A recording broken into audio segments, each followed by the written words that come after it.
খালি পেটে এই ৪ টে জিনিস খাওয়া একেবারেই কিন্তু শরীরের জন্য নিরাপদ নয়।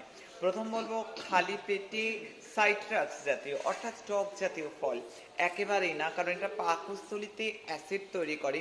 গ্যাস্ট্রিক আলসার হওয়ার সম্ভাবনা কিন্তু মারাত্মকভাবে বেড়ে যায়। চা, কফি, আমি অবশ্যই করে বলবো, এই যে চা, কফি, বিস্কুট, দুধ চা যারা একদম এমটি স্টমাকে খায় না, কিছু একটু খেয়ে একটু জল খেয়ে তারপর কিন্তু এগুলো খাওয়া উচিত। এমটি স্টমাকে ঘুম থেকে উঠেই যাদের বেডটির অভ্যেস আছে আর যাদের সেই তার মধ্যে মিল্ক অ্যাডেড থাকে তাদের ক্ষেত্রে কিন্তু আমি বারবার করে সতর্ক করব।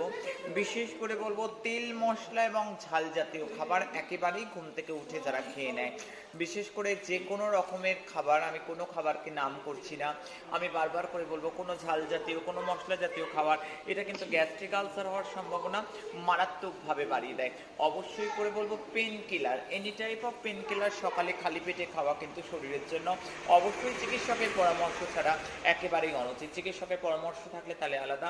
এই 4টি খাবারকে অ্যাভয়েড করে নিজের শরীরকে ভালো রাখো, নাহলে নানা রকম রোগ হওয়ার সমস্যা কিন্তু ক্রমাগতই বর্তমান হবে।